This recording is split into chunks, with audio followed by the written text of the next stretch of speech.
Christmas weekend for the Erickson Whalen Corporation. We break down all the action from week 16 in the fantasy semifinals in many cases here on the RotoWire Fantasy Football Podcast.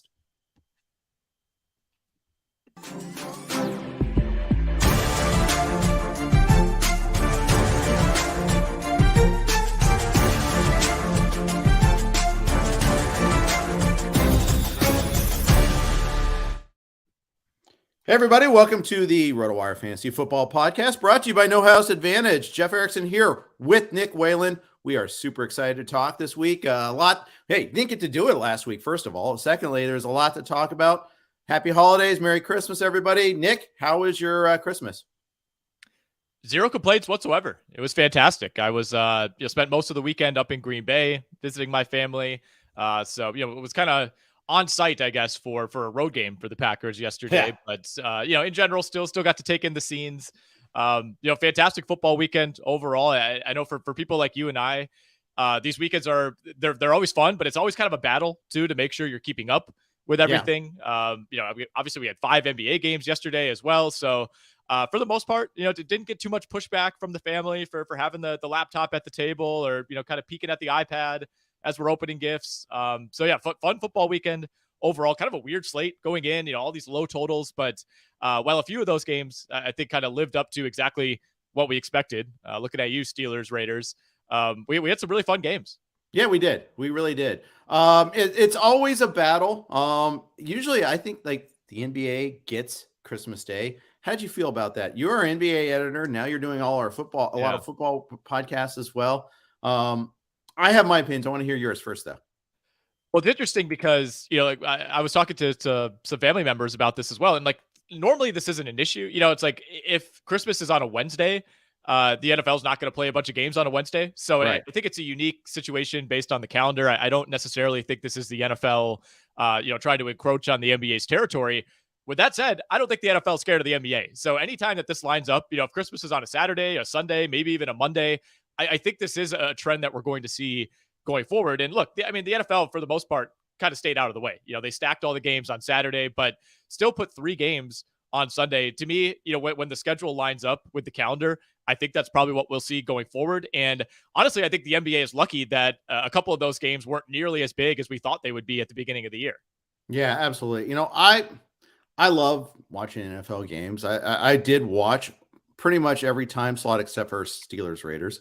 But I have to say, I'm annoyed at the NFL because they filled out every single time slot. I don't think they stay out of the way at all. I mean, you had the full slate of Saturday games. Sure, they had 2 in the afternoon, but they were 2 good ones. Mm-hmm. And then they still had a Saturday night one. Fortunately, it was a crappy game, so I could not pay attention, but still, at some point, I have to go to mass with my kids for Christmas Eve. At some point, we're opening presents, seeing family. They filled all 3 slots on Sunday. I feel like they didn't stay out of the way. I think they greedily filled up every slot they could. And you know what? I paid attention. It was nice. I could ignore Broncos Rams. So did Nathaniel Hackett, which he has all year, but not anymore. And then, Arizona and Tampa Bay, I'm kind of half eyeing it a little bit there, a little bit. A lot of rewatching going on today. A lot of that happening. But it's tough. That's the only thing. Now, boo-hoo. As a football fan, I got games in every window. I like it. As an analyst, as someone that has to watch it, I don't like it. I need some balance in life. That's the distinction. Yes, is like it's a lot of passive football watching on a weekend like this, as opposed to the usual really anchoring down, taking notes on the games, things like that. You can't quite get away with it on Christmas weekend. But yeah, at the end of the day, we could say the NFL is being greedy. They're stacking games. They're taking advantage as much as they can.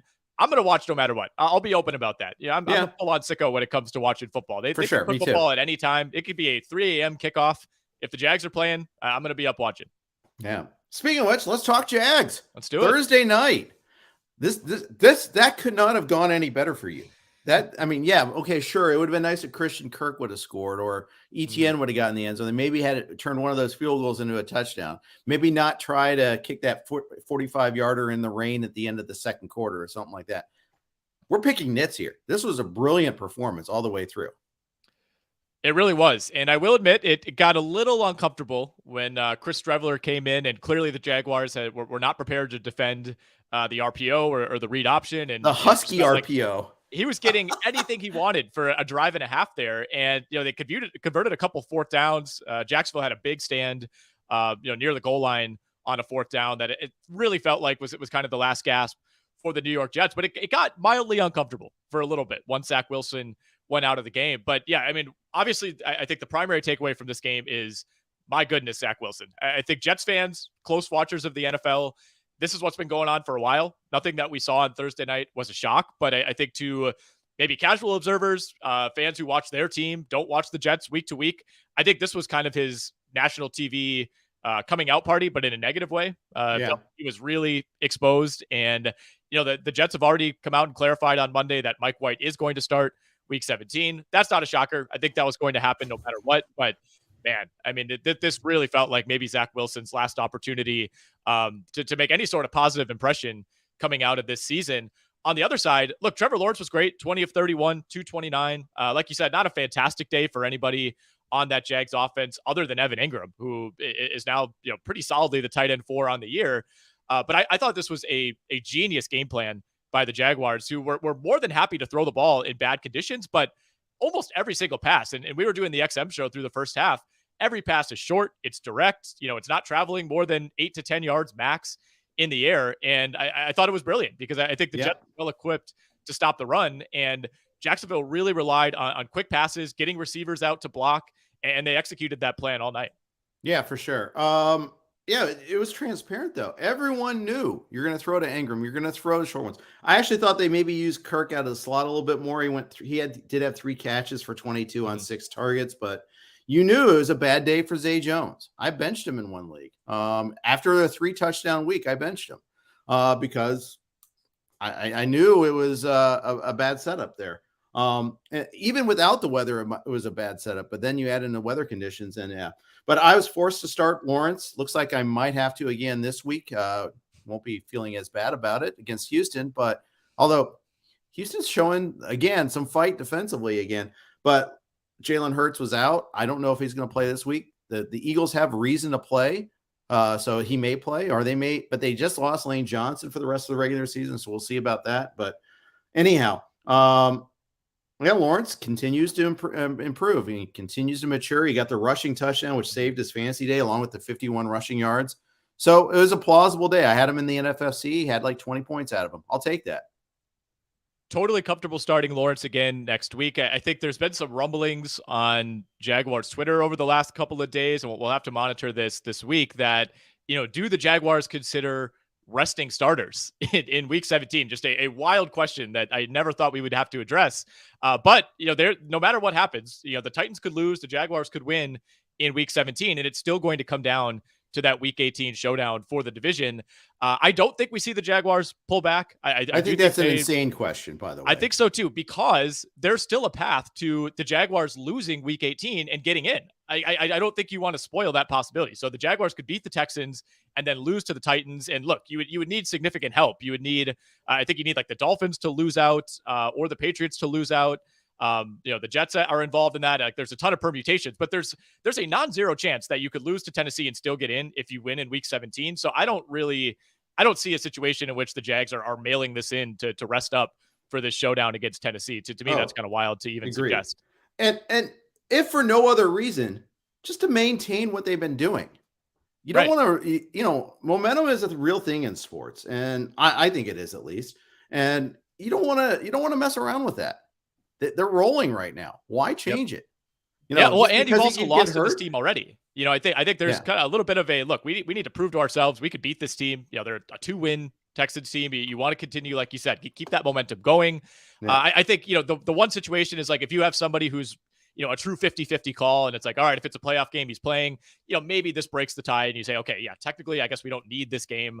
Maybe you could rest up, but other than that, I don't see them going out of their way. I think that's a situation where you overthink it, and the benefits to me just don't really outweigh the detriments of potentially losing that momentum. Like you said, I think a big win over Houston at home, that just continues to to kind of snowball in a positive way heading into week 18. So I love what I'm seeing from the Jags. The defense, I thought, stepped up in a major way.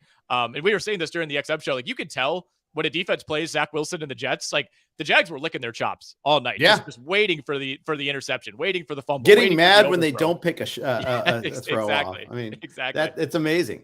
It's really amazing. So yeah, they get Houston, and Houston, you look at the composite stats, your defensive stats, and you're like, okay, run the ball easily. They're going to be fine. I mean, Derrick Henry still got his against them this past week, but it's not easy right now. The Texans are playing better defense than they have in a long time.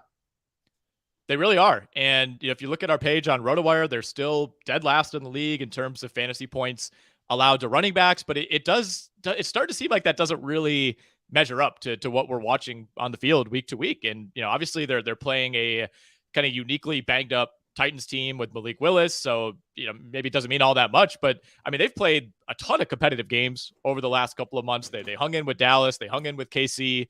You get a win over Tennessee. I mean, you're still underdogs in that game. So yeah, I think all things considered, it's kind of been the season that you would want if you're a Texans fan, where you have the number one pick locked up. That's all good. And you feel like your team is actually improving as the year goes along. Let's talk some Jets here. They're 7-8 still, same record as the Jaguars. They need help. Looking at the playoff scenarios right now, they're behind Miami. They're behind New England. I mean, they got a win the tie break on over Tennessee on common games, I guess. There's a lot of weird things that could happen. They're tied with the Steelers. Steelers are still in this picture, Nick. Steelers crazy, are alive.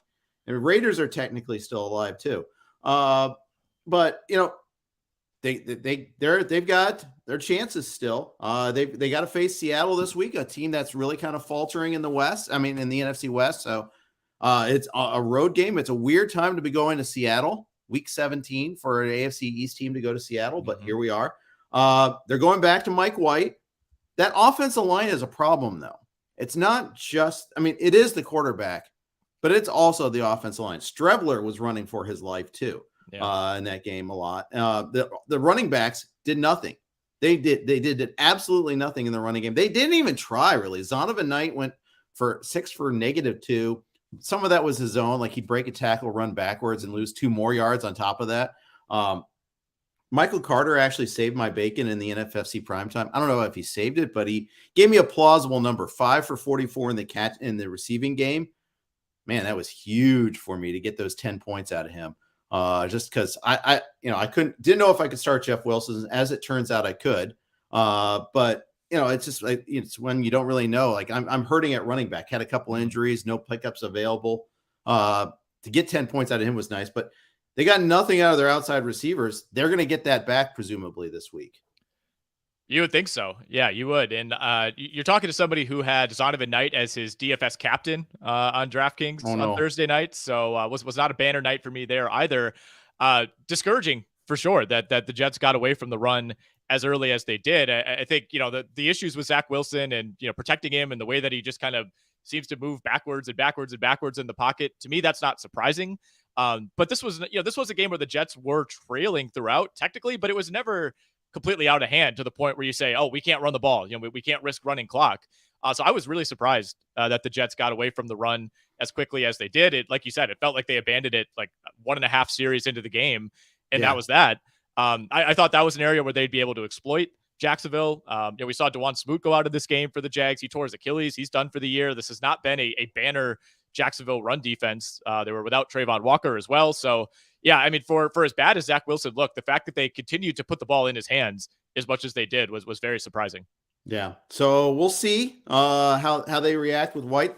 Apparently they went to their 14th doctor to clear him. Dr. Nick Rivera of the Simpsons fame cleared him. Said, he's got nothing there. I'm not even going to go there. I shouldn't even thought about trying to make an impersonation there. So moving on. You can there's a lot of different quacks over the years that you could have named. But yeah, looking at this matchup against Seattle, you got to figure they try to reestablish a run of some sort. The Seattle has been a run funnel. We know this. Oh, yeah.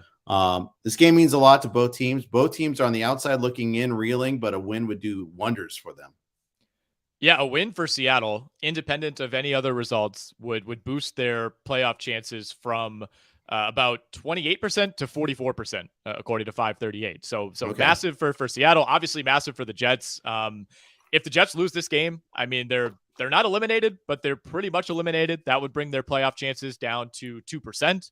Wow. And again, that's independent of other results. So, if they were to lose and, the Patriots beat the Dolphins, that would maybe, kind of keep them somewhat alive. But yeah, they're in trouble. They're in big trouble. And this is a team that was kind of cruising midway through the year. And look, I think nobody was sitting here saying, like, are the Jets a dark horse Super Bowl contender? But I think I was like fairly willing to buy in on this defense first team. Mike White coming in, it seems like that injected some optimism. And yeah, I mean, coming up short a couple times with a healthy Mike White, and then the Mike White injury appears to have really sunk the Jets at this point. And I mean, it's not quite miracle status, but they need significant help now to get that final wild card spot. Oh yeah, 100%. So we'll see what they can do. But hurt me in Stake League. I think I'm going to lose my semifinal matchup in part because I'm going against Jonathan Singleton, who had 20 tackles yesterday in the loss to the Rams. But goodness, yeah, that was a killer. We'll see. I need Buckner to go crazy. Well, Michael Pittman does not tonight, so chances of that is pretty slim. But we'll see. All right. Anything else Jets related before we move on? No, not too much. I think with this game being on Thursday, we can move on to the Saturday, Sunday slate. All right, let's go Saturday. Let's go. Hey, let's keep it happy. Let's go a little Who Dey Nation here. Talk about the Bengals over the Pats. Tale of two halves. First half, as dominant as I've seen a matchup for the Bengals this year, it's 22-0. It should have been a lot more. Should have been a lot more. They left. They had two missed extra points. Two missed extra points. Though one of them was reversed on a penalty, and then a missed 2-point conversion on that same sequence. A missed field goal and an interception deep in Pat's territory. Could have been like 31-0. Burrow at the half had 280 passing yards. He was 26 of 34 in the first half, just doing whatever they wanted. It was so much fun to watch that offense and the defense. The Pats looked horrible. Mac Jones looked terrible in the first half. Second half, completely different story. Bengals sputtered. They threw the pick six. They chickened out. 3rd and 1, they ran this quarterback sneak that didn't work, and then they punted on 4th and 1 from like midfield. I thought they lost the initiative a little bit in this game. They had the fluke touchdown on the Hail Mary to Jacoby Myers to get it to 22-12. Then they had the lost fumble and then another touchdown. Just hold on to your butts time there for the Bengals. They made it through. Scary ending to the game. Thanks to Ramondre Stevenson's fumble, they were able to get through, but still weird game. Hey, I made Bengals -3.5, my best bet in staff picks. Never a doubt. At no point was I sweating it as Ramondre Stevenson is inching closer and closer to the end zone. No, I thought Cincy was losing this game. I really did. And, I'm kind of struggling to grapple with, do I feel better about Cincinnati because they found a way?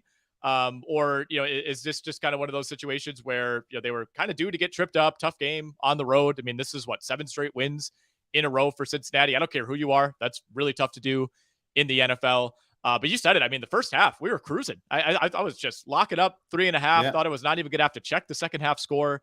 Both interceptions by Burrow, very uncharacteristic. The second one seemed like a miscommunication. He throws short, receiver goes long. Yeah. And the first one, it was a little Tua-esque, but yeah, again, miscommunication. Burrow's not the type of guy who. No, that was all on Boyd. That was all on Tyler Boyd. He stopped his route. You could see it. And maybe he thought that there was a square. I think he just avoided contact and stopped running through his route. Yeah, that's what I thought happened. No, I agree. And the point I was going to make is that I think Burrow has already reached that point where he gets the benefit of the doubt in any situation like that. You're watching Tua yesterday and you're thinking, what are you doing, man? Like when Burrow has a throw like that, it's kind of like Aaron Rodgers, although he's kind of starting to lose that benefit of the doubt. But anytime there's a pick, you're just waiting for the quote from the receiver after the game to say, oh, yep, that was on me. I ran the wrong route, or I gave him the wrong signal. And that's how I feel with Burrow. It's like he just doesn't make those mistakes. Like something had to have gone wrong communication wise. But yeah, I mean, the pick six was huge. That's what really let New England back into the game. I mean, you mentioned, they had to settle for a field goal on a long drive in the first half. That was a drive where they had a 1st and goal from the 2, scored a touchdown, was negated by a penalty, ended up getting backed up, had to settle for the field goal there. I mean, the interception, that was picked off in the red zone. I think that was around the 10 or the 15-yard line of Correct. New England. So, this easily could have been 31-33 nothing at halftime. Yeah, exactly. And you're right. I forgot about the reversed touchdown to mix in there. Devin Asiasi. We thought it was going to be a revenge game for him. Instead, he was double agent game where he was messing up and benefiting the Pats. It was a hold away from the play that didn't matter. Didn't need it. He would have scored without the hold. Still a foul. You got to call it, but it cost that, and cost them a lot. It cost them 7 points there, or 4 points there. They did get a field goal in that sequence, though, at least. So yeah, should have been weird. I mean, and then the Pats they scored their second touchdown on that Hail Mary play. It was third and super long on that one too. Jones just chucked it up, which is, by the way, why you always still throw it under pressure and under duress, just in case something stupid like that happens. I mean, there's a 10% chance, but I'm talking. This is a Cleveland comment here, by the way. Don't take the sack on fourth down. Throw it. Doesn't matter if he's not open. Throw it. 100%. Anything can happen. I'm just picturing, vintage Chris Berman. What do? Knock it down. Yeah. And they did. The Bengals did the right thing. Unfortunately, they knocked it, directly into the receiver's arms. But I also thought, didn't Bill Belichick say that Mac Jones couldn't throw it that far? I think we can dispel that myth officially. Yeah, because of the Raiders game. That's why they didn't chuck it. They didn't chuck one there on a tie game. Instead, they did a draw play. Now, in fairness to Belichick, I think they started that play on their own 40. Yeah. So, and Stevenson actually gained like 20 yards rushing before he started the lateral madness in that one there. A lot of poetic justice that Jacoby Myers scored that touchdown on that play, by the way, too. I was kind of happy for him in a way, because Myers was the GOAT on that play, and it was a terrible, terrible play, but he stood up, faced the music.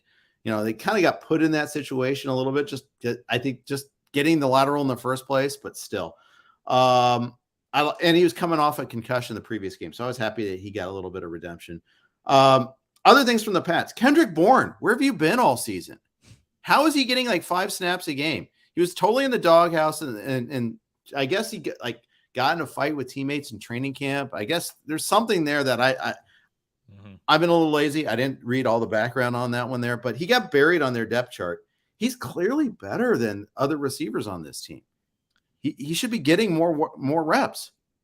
I agree. And even in this game, still only played 32 snaps. It was kind of split in time with Nelson Aguilar as the third guy behind Jacoby Myers and Tyquan Thornton.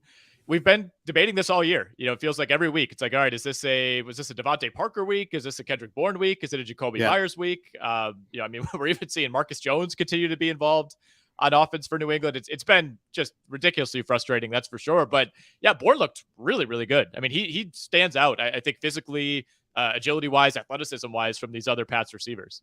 Yeah. He looked really, really good. Ramondre Stevenson looked really, really bad. GJ Reader might have had something to do with that in the Bengals run defense. Mm-hmm.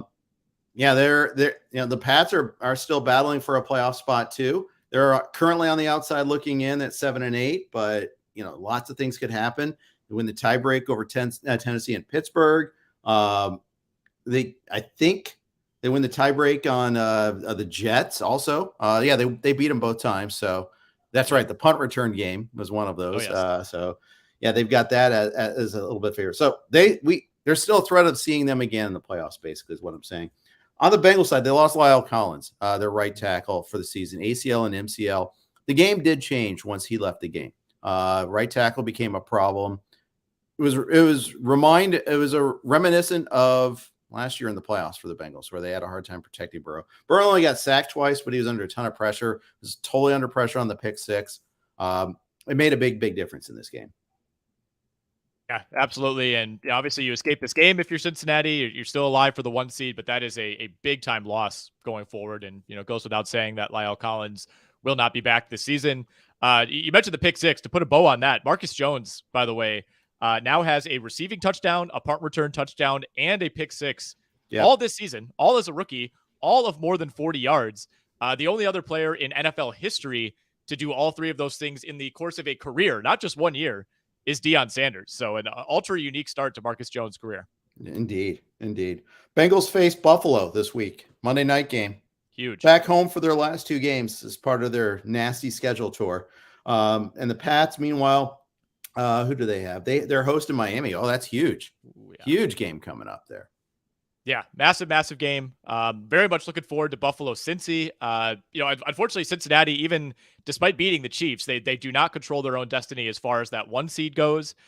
They do for the 2 seed. And of course, if Kansas City were to lose one of its next 2 games, I think the Chiefs played Denver and Vegas, so not likely, but possible. Yeah.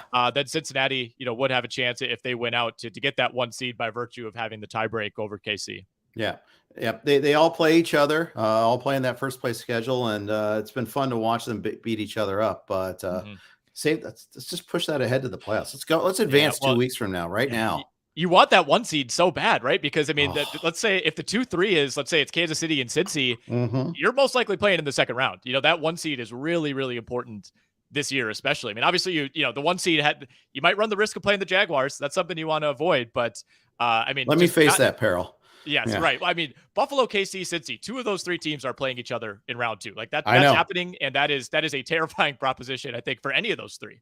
Yeah. Friend of the podcast, friend of RotoWire, Mark Stope, and I were talking about that on Twitter today. It's just, getting the 1 seed so huge for so many different reasons.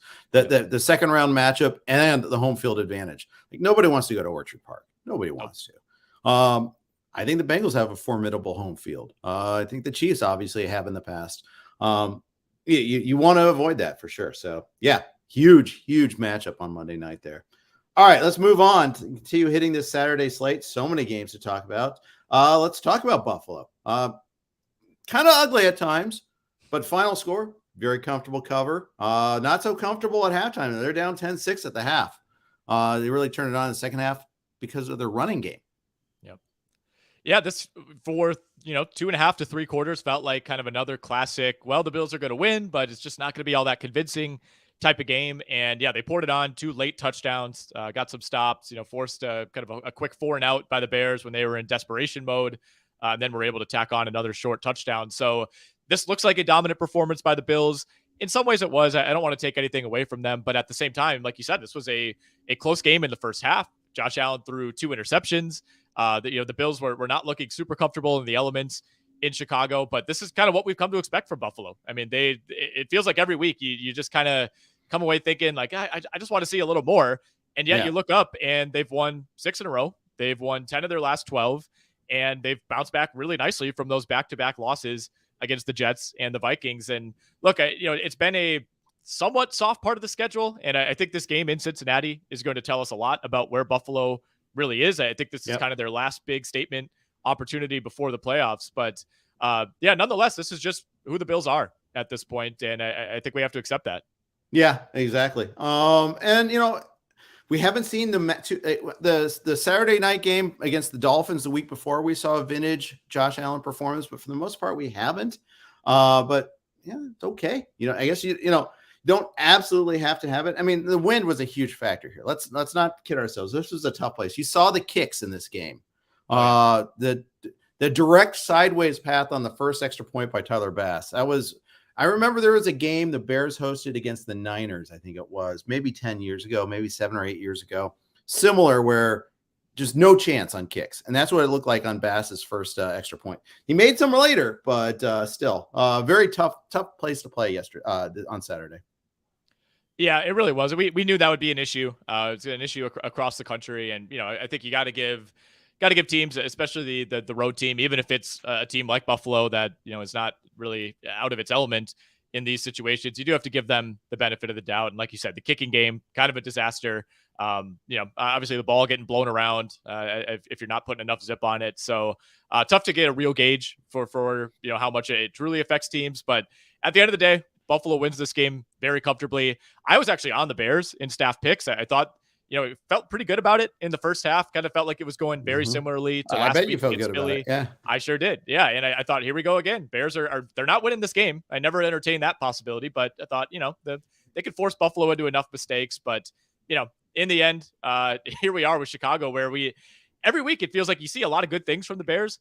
They have not won a game since they beat the Patriots. I don't even know what week that was, like week 6, 7. Monday night game, too. They're calling for Bailey Zappi. They got him, and then the Bears shut him down, too. That was wild. That was wild. That's one of the weirder results of the season.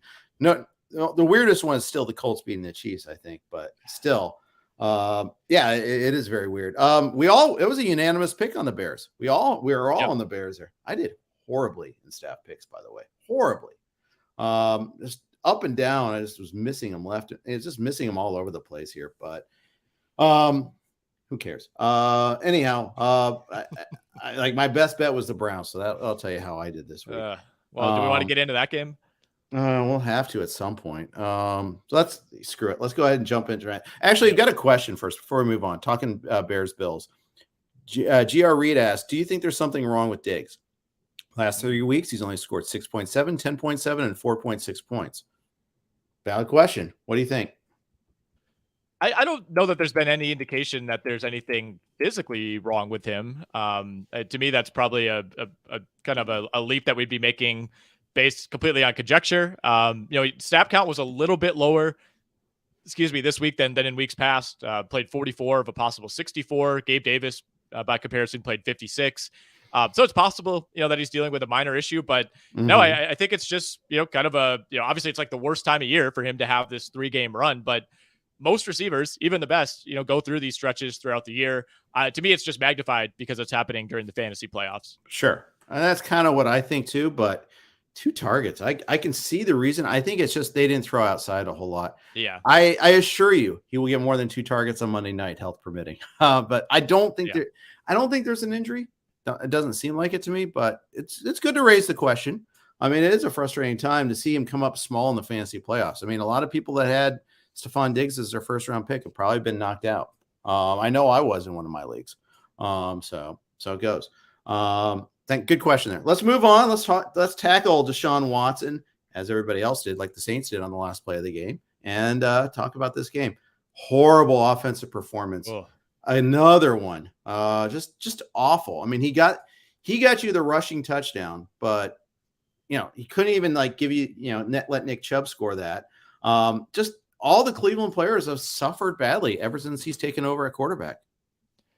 Yeah, I know. After the game, he talked about vowing to establish better rapport with guys like Amari Cooper, who was actually okay in this game given the conditions, 6 for 72. But yeah, man, it's been ugly. We talked about we were doing our prize picks on Thursday, going under on I think it was like 150 Deshaun Watson's yardage. That was a pretty easy cash, despite him throwing the ball 31 times in this game. That's like at least 10 more than I expected. It was really ugly, and Cleveland controlled this game early on. They went up 10-0, and from then on just could not do anything. Couldn't get stops, couldn't move the ball. Went out on downs, 2 key situations late in this game, had an opportunity to tie, put together an 18-play drive that resulted in no points. Watson threw a really bad interception earlier in the half. I mean, we should be very clear. This is not a good Saints team. It was a Saints team that is not well equipped to play in these conditions at Cleveland. Everything pointed to the Browns, being able to just grind out a really ugly game. And yeah, it came down to Watson just not playing well. He did have at one point, I think he ran in a touchdown, looked okay on the ground. That was the one saving grace. But as a thrower, I mean, it's been really, really ugly. Cleveland really not able to get Nick Chubb going in this game either. Got to 92 yards, but under 4 yards per carry. Right.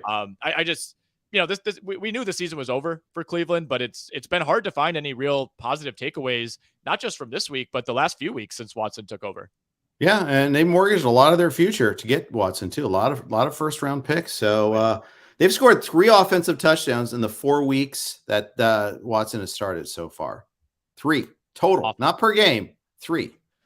And they're handing that first round pick this year to Houston, like you said. Yep. And by the end of week 18, that will very likely be a top 10 pick. Right now it would be number 10 or 11 sitting there at 6 and 9, but with some of the other teams that they're tied with have a lot more to play for. So they'll likely be handing in, maybe the 7th or 8th pick in the draft, on top of this disappointing season. So yeah, they're in kind of a similar spot to Denver with Russell Wilson in some ways, although I do feel fairly confident that Watson will improve next year. Will he ever get back to where he was? That I think is fair to question, but I don't think he's just done as an effective quarterback. I just don't know. I mean, it's hard to say. I mean, there's no evidence right now. I mean, you're going on hope and a memory. And that's the thing is a couple of years can make a pretty big difference, but yeah, like a regular training camp, a regular preseason, maybe that matters. But we'll see. I think Cleveland's a tough spot for him too. I think it's a tough place to play quarterback. I think, the weather is consistently horrible there. I mean, there have been seasons where you've had 2 or 3 games in Cleveland where it's just you've been wiped out. The possibility of a good offensive game gets wiped out. There was a Texans versus Browns game where Watson was the Texans quarterback, where it was a similar scenario there. We were expecting like a ticket to the Carnival game, and instead it was like 17-13 like this one, 17-10 like this one. I mean, the Browns defense played great. Andy Dalton threw for 92 stinking yards. Of course, he didn't have Olave. He didn't have, obviously, no Michael Thomas. Didn't have Jarvis Landry, who's now on IR for the season. Rashid Shaheed is your wide receiver, a guy that was a waiver claim. That was it. They had like 3 receivers. Keith Kirkwood got targeted a couple times. Yeah. We're seeing David Johnson get meaningful snaps. What year is this, first of all? And secondly, what the heck is going on? I guess the weather is so bad there. I mean, you had reporters saying outside in the parking lot, I don't see how they're going to complete a pass today. And sure enough, I mean, it was just a horrible game to watch unless you're just a total aficionado of chaos. Yeah, I mean, this was so ugly on the New Orleans side. If you're just kind of box score hunting, Rashid Shaheed continues to look pretty good. I think if he had 4 for 41, which like weather adjusted is the equivalent of like 8 for 120 in a normal game. So I continue to be impressed with him. Feels like they maybe found a reasonable playmaker in Shaheed. Didn't have sky high expectations for Kamara in this spot, but I think getting the touchdown, getting to 76 yards. 2 catches for 34. That felt like pretty much best case, especially if you said, hey, Andy Dalton's going to go 8 of 15 for 92 yards and a pick. So I think if you ended up starting Kamara, which you likely did, you feel okay about that. It was a good week for Taysom Hill if you're in a league where you're taking that chance. But yeah, this was as ugly as anticipated. And we went under the 32, which is where that total closed. Indeed. Saints get they are still alive somehow in the playoffs here. It's pretty wild. They still have a chance to win their division despite all that. Just think about those 2 Tampa games, but they go to Philly this week, so it's pretty much all over after this. But nonetheless, it's wild that they're still alive. Falcons have been eliminated, but Tampa, Carolina, and the Saints could all still win the South. Let's move on from this dog of a game. Please. Talk a little before we do that. Go on to next thing. All of our podcasts are brought to you by the Blue Wire Network. Here, we're going to play their ad. All right. Thanks for your indulgence on that. Thanks for listening to the Blue Wire Network ads. And thank you guys for hosting us, Blue Wire Network. Seahawks, Chiefs. 24-10 on this one on the Chiefs.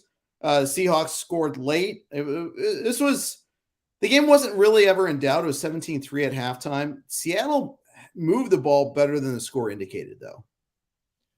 Yeah, they did. And, yet again, this was, we talked about this with the Bills, kind of one of those games for the Chiefs where it's hard to fault them. You win, you cover.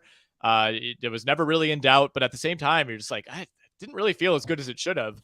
Right. By the way, this was the Chiefs' first cover since all the way back in Week 10 against Jacksonville. So the numbers back up what it's felt like as far as them, underachieving somewhat. But they got up early in this game. But we're up 14-0, then 17-0, then it's 17-3 at the half. So at no point did it truly feel like that the Seahawks were threatening, but didn't see much from the Kansas City offense, especially in the second half. Started off with 3 straight quick punts. That was an issue early in the game as well, that they scored on their second drive. But other than that, surrounded that with 3 punts. So it doesn't really feel like Kansas City is firing on all cylinders. And yet, as of right now, especially if Buffalo were to lose to Cincinnati, I mean, Kansas City has a case to be the inside track to the 1 seed. I continue to wait for the Pacheco breakout game. I feel like we say this every week. I thought this was going to be it. I really thought this was finally going to be the week that he goes for like 120 and 2 scores. And I still love how he looks every week. The man runs hard, but the yardage just hasn't really been there. And the volume's not there. Yeah, I mean, 14 carries, that's all well and good. Would like to see 4 to 5 more for sure. Yeah. 22 for 77 as a team, running the ball on a terrible Seattle defense. To me, that was pretty disappointing. So, you got your points out of Mahomes, you got your points out of Kelsey. It was still an okay day for Pacheco, but that was about it. And once again, Jerick McKinnon gets in the end zone for Kansas City. So he continues to produce. Yeah. 3 for 31 in the passing game for McKinnon. Otherwise, very little. He didn't run well. Pacheco ran okay when he got the ball, but 4.1 carries, 4.1 yards per carry. And then, he did get one catch for 32 yards as well. So, I mean, it was so close to being a good day, but if you started him in DFS, you lost out because there's so many others that did cash. So, that was tough. I still feel like they're throttling back a little bit in these games. But maybe they might necessarily be that, if you think about it. I mean, this might be what they have. I mean, Juju, it didn't help that Kadarius Toney got that one touchdown instead of like one of the guys we started. But Juju, 3 for 27, 4 targets. That's not your number one. That's not a number one receiver. That's not someone you can count on. Juju killed me in one league where I absolutely needed not even like a huge game, but just an average game from Juju. And now I'm in a position where I think I need like 26 out of Michael Pittman tonight to have any chance to win the matchup. Not a position that you want to be in, that's for sure. But yeah, disappointing day for Juju. DK Metcalf 7 for 81. I actually thought this might be a better spot for him. With Seattle trailing, no Tyler Lockett to compete for targets. Marquise Goodwin, who I was all over in DFS, got injured early in this game, didn't end up doing anything. That was a big time disappointment. And, the one thing I really didn't see coming here, Kenneth Walker, 26 for 107, had some big runs in the second half. Seattle was able to really sustain some drives as it tried to claw its way back into this game. Couldn't finish off those drives, of course. But, we were talking on the radio last week about, like, does Kenneth Walker even make it through this game? Or are they playing tricks with the injury report? I actually thought he looked fantastic. Yeah, I got to take an L on Kenneth Walker. I thought that he would get limited work. Instead, he got 26 carries. Same here. No catches. And he didn't. Oh, no, he did have 2 catches for -2. I had to scroll low enough to find him there. And he didn't get in the end zone, obviously, and that was a big thing. They only got 1 touchdown the entire game, and it was Noah Fant on one of his 2 catches for the game. You mentioned Goodwin being a disappointment. I had him not just DFS, but also in a playoff game too, where I was kind of thin. That hurts. Metcalf was 7 of 81, but almost all of that was early. He did very little in the second half of this game. Very little targets for that matter. Yeah, again, in a game that Seattle was trailing, pretty shocking that Kenneth Walker ended up getting to 26 carries. And look, it worked. I mean, he was moving the ball in the second half. And like I said, they couldn't finish off those drives. But yeah, I thought this would be a much higher volume day for DK Metcalf. I mean, I thought we could be looking at double-digit catches. Yeah, and in fact, like on one of those long drives where they like went for a 4th down and didn't make it, had they scored, had they converted, this game plays a little bit differently. KC is a little bit more aggressive offensively, just a different game. Yeah, 100%. But KC, much like Buffalo, they just continue to kind of do the bare minimum every week, and they're still in very good shape. I mean, sometimes that's what you can do, I think, in today's NFL. I think that's kind of the point. These the 2 deep, 2 safeties deep, this high shell. It's hard to have the big plays. Doesn't unless you're watching Philly and Dallas, apparently. But otherwise, sometimes I think it's hard to crack that nut. No, you're right. And I don't feel any worse about Kansas City. It's like, it'd be great if they were winning these games by 20 every week. But at the same time, it's like, if they're the 1 seed, I'm not betting against Patrick Mahomes. I think he's probably on pace to win the MVP, in some ways back his way into it, but obviously he's been fantastic as always. I think he's, already at that level pretty clearly where it feels like he could just get it every year if we voted on best player or most dangerous quarterback. 100% agree on that one there. All of our podcasts are brought to you by No House Advantage. No House Advantage is changing the game by offering the most dynamic fantasy sports platform available today. Play and pick 'em contests versus other people for the shot at winning big cash prizes. Download the app, choose a contest, select your player props, earn points for correct picks, and climb the leaderboard for your shot at hundreds of thousands of dollars every week. You can also test your skills versus the house and 20 times your entry if you hit all of your picks. Bet on up to 5 player prop over-unders or individual player matchups across every major sports league, including NFL, NBA, MLB, PGA, MMA, and NASCAR. Sign up now with promo code NHAWIRE. That's NHAWIRE at nohouseadvantage.com or download the app on the app stores to get a first deposit match up to $25. Make sure to check out No House Advantage today and experience daily fantasy sports redefined, because it's not just how you play, but also where you play. You won't want to miss out on this. All right, Jeff Erickson here with Nick Whalen. We're breaking down all of our reactions from week 16, the slate here. Got to talk Giants Vikings. Super entertaining early slate game. They had the whiteout going there. Ugly, ugly end zone. I had such a hard time with the white uniforms and the white end zone, just being able to kind of see all the necessary lines. I mean, it had to be miserable for the rest. Yeah, I don't know what was going on there. Minnesota is always kind of trying to manufacture like traditions and lore and things of that nature. I don't really get it. I mean, this all kind of goes back to the whatever they call that, the skull thing. Yeah. One of the lamest traditions, I think, in not only in sports history, but just in world history. So, props to Minnesota for trying to do that. There. Love it. Yeah, it's just so lame. It's super lame. But how many times has Minnesota played this exact game this year? This was I think their 5th game-winning field goal of the season. 4 of those have come essentially as time expired. They had one other game where they had a field goal with under a minute left. They are now 11-0 in one-score games on the year.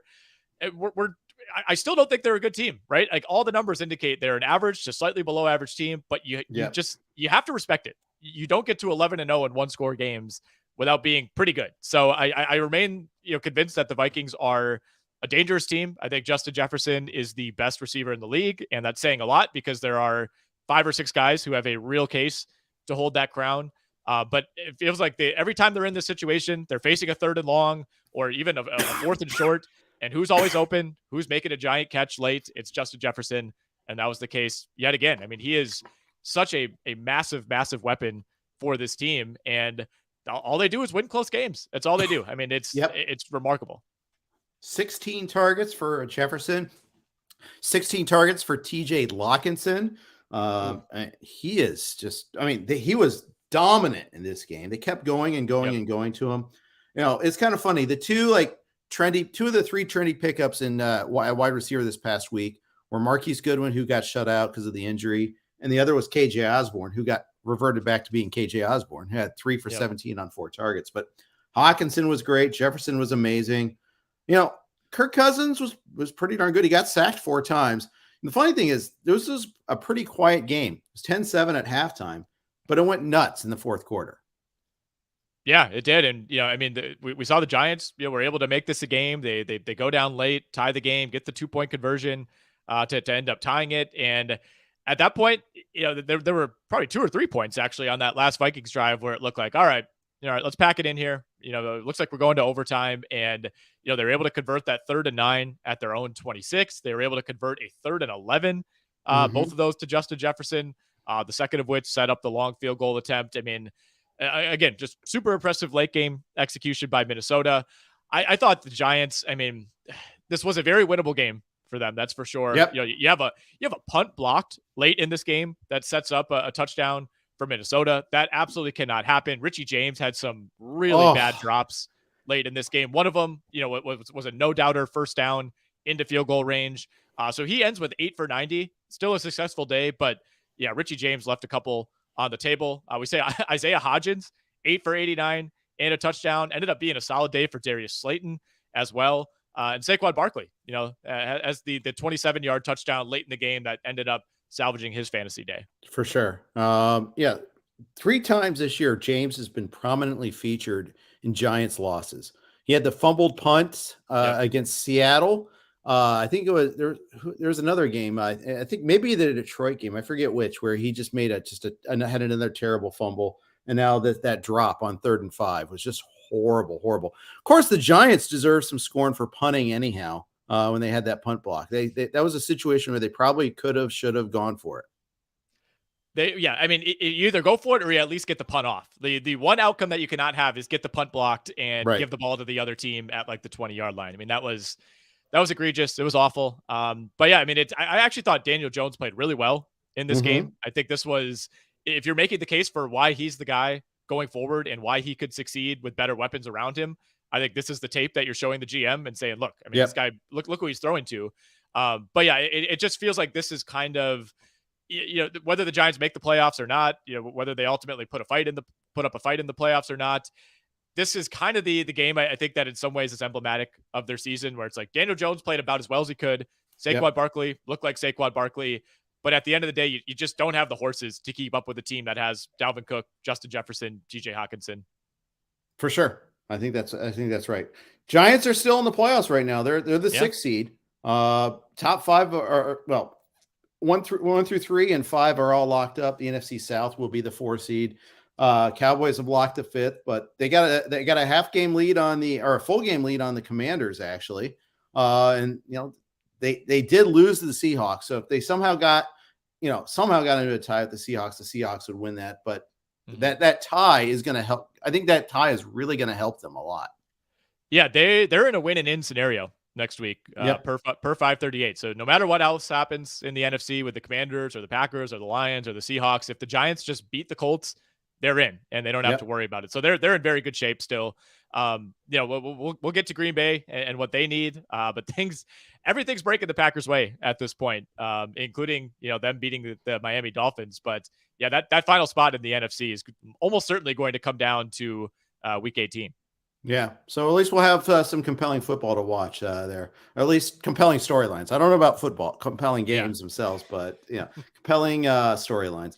All right, I think one of the big surprises of the day, even though I picked the Panthers to win, but I think the Panthers going out and just housing the Lions was a shocker. I mean, they destroyed the Lions. Nick, they had over 500 yards of offense, 570 yards of offense, 250 passing yards, 320 running yards. I never saw it. And the Lions were pretty good against the run in the weeks coming up to this game. Like for 5 or 6 weeks in a row, I was talking about this with Kev Masserage at RotoSurgeon about this. 5 or 6 weeks in a row, they shut down opposing running backs. They had 2 guys go over 100 yards against the Lions, and it happened early and often. There was talk during this game of whether the Panthers would challenge the single game rushing record, which they ultimately did not. I think it was set in 1950 and it's over 400 yards. So they didn't end up coming all that close, but they had 203 rushing yards at the half of this game. I mean, they were well over 100 midway through the first quarter. This was shocking to me. It really was. I was on Lions -2.5. I maybe should have followed the breadcrumbs here as to why that line was a little bit lower than where I said it. But it is hard to parse exactly why Detroit just completely no-showed this game. I mean, this is still a very meaningful game, obviously, for Detroit. There's still plenty to play for Carolina as well, but it's motivation shouldn't really factor into it. I don't want to make the simple guess that it's Detroit, maybe they were just due to lose one of these games. I don't think that really gets us anywhere. I guess I'm not shocked that Detroit lost the game. I'm absolutely shocked in the way that it happened. I mean, this was virtually over, I would say, by the end of by halftime, it was 24-7 and, got up to 31-7. Detroit somewhat made it a game. They cut it to 14 with about 4 minutes left in the fourth. But I mean, at that point, you're talking, you need multiple breaks. And even after that, Carolina's able to go down, run clock, get a field goal, push it back up to 17. I mean, the lack of ability to get stops against a Sam Darnold led offense to me was pretty alarming. Yeah, exactly. It's crazy. Darnold was doing well on the ground, had that rushing touchdown too. RPO that he basically walked in. I mean, Foreman, Hubbard, Blackshear scored too. I mean, Hubbard didn't score, but he got over 100 yards. I mean, it's just they got it was dial it up. Just wild. So I don't know. I don't know what to think on that one there, but nonetheless, every good streak has to come to an end. You were talking about that earlier with other teams. Well, I mean, the Lions have been playing at such a level. It was surprising to see the extent to which they laid an egg. I guess that's really what I'm surprised at there. I mean, is it fair to say the entire game changed on that fumble? It was 1st and goal at the Carolina 8, just at the start of the second quarter. And at the time, it looked like Detroit was poised to take a lead in this game. They had given up a touchdown, then they responded. It was 7-7. They had just forced a 3 and out. And you march all the way down the field, 13 plays, fumble at the 8-yard line. And really from then on, I felt like the offense had lost confidence. I mean, after that drive, Detroit went 4 straight 3 and outs and the game was over. Yeah, that's right. It did change. You're right. I didn't realize that how close it was, but yeah, you're right. Absolutely right. That was a big, huge play. Funny thing is Goff had that fumble, but he had a good game otherwise. 3 touchdown passes. All this road Jared Goff stuff we can kind of put away for a little bit there. 355 and 3 touchdowns. Admittedly, a lot of that came late, so maybe you can't put it away yet, quite just yet. But nonetheless, they do get to go home. They get a home game against the Bears. If you got Goff in your fantasy Super Bowl, you got to roll with them.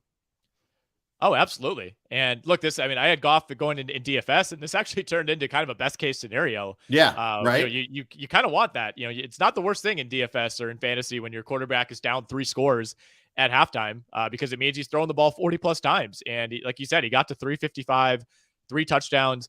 Goff was not great in this game by any means, but he was not the issue. I think it was defensively is where the Lions really had their problems. And I think they just got down to the point where they had to get away from the run.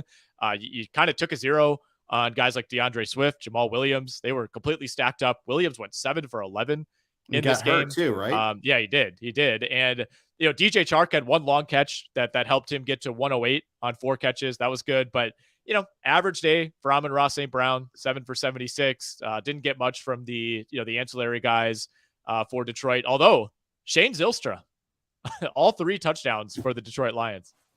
The wrong Zylstra too. It wasn't even Brandon. It was Shane. Come on.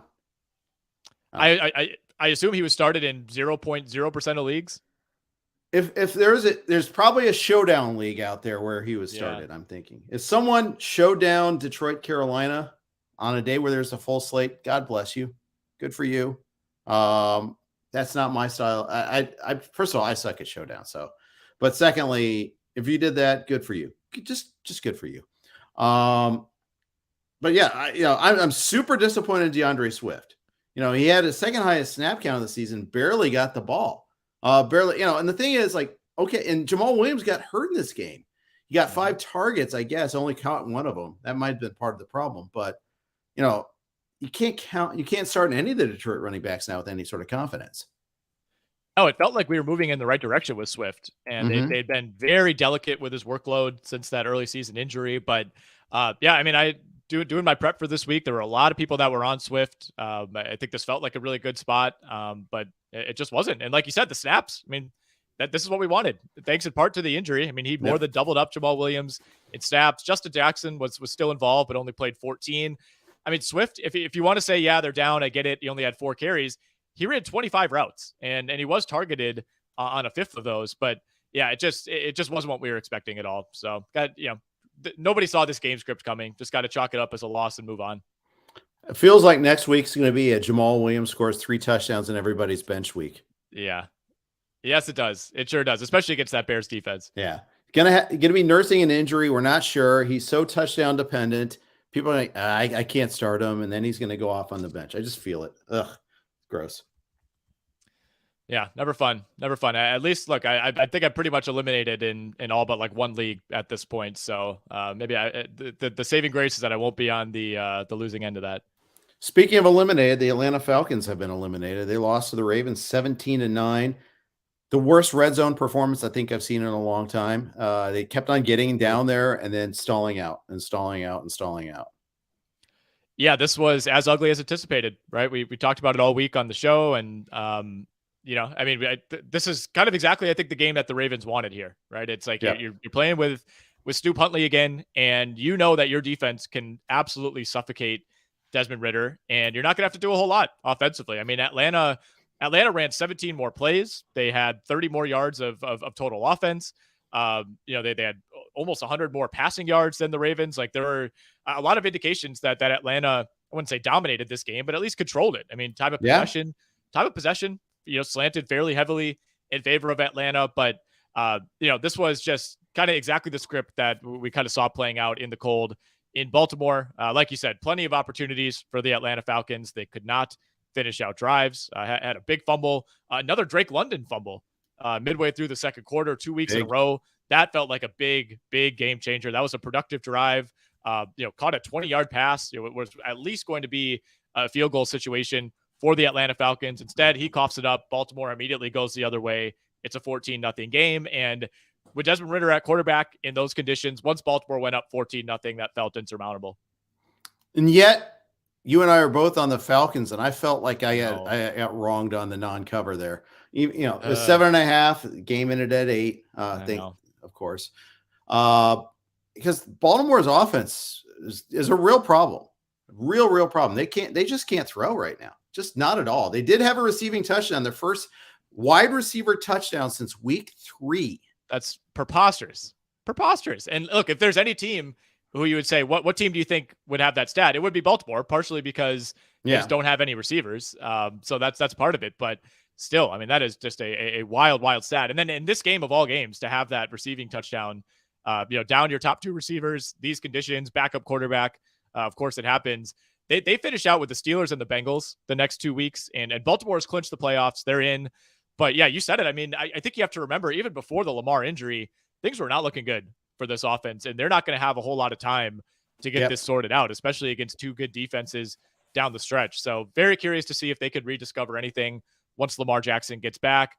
You mentioned it, by the way. All we needed was just a field goal at the end. That's what I was hoping for, to get that cover. And Atlanta had a first and goal on the 4-yard line and was stuffed on 4 straight plays. So that's the kind of deal. That's the kind of day that it was. Yeah, and of course they're not going to kick there. Of course they're not going to kick. You can't, because you need the touchdown and the 2-point conversion that late. I mean, but I suppose, but then I mean, yeah, I guess at that point they only had 6. So because they okay. They then forced a punt and then kicked the field goal to cut it to 8. So like, and I get that because you need 2 scores, but yeah, I mean, I was just selfishly hoping for the field goal. Did it make sense situationally? Maybe not. But for the cover, we desperately needed it. Yeah, that's for sure. Okay, so I got it wrong. I thought it was already 17-9 at the time. It was 17-6. Okay, yeah. Well, then yeah. What were you doing? Think about us bettors. Is Arthur Smith not reading RotoWire staff picks? I don't understand. He hasn't been reading RotoWire in a long time, unfortunately there. But yeah, Baltimore, they're a pain in the ass to play. You're on a collision course to face them again, though. How do you feel about this? Look, I feel relatively okay about it.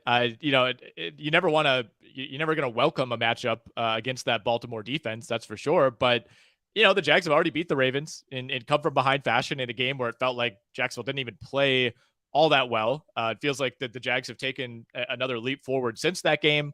Who knows what Lamar Jackson would look like physically at that point. Obviously it's a depleted team. I think they're similar to the Titans in some ways, where, you kind of fall back and you want to trust the infrastructure. But at some point when you're missing enough guys and there's that much depletion on offense, you're just not the same team. So look, I mean, if you're the Jags, you're just happy to get in. You can't be playing the matchup game, but you're getting that game at home. I don't think it's crazy for the Jaguars to feel like they can win that game.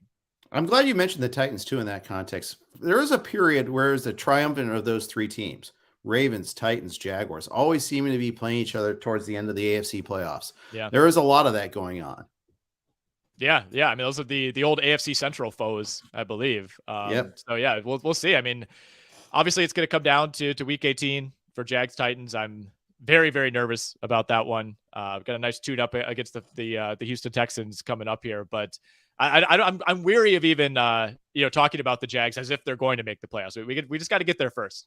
All right. So I won't ask you the next question until next week then, about who'd you rather? But because are we talking like who would I rather play in the divisional? Yes.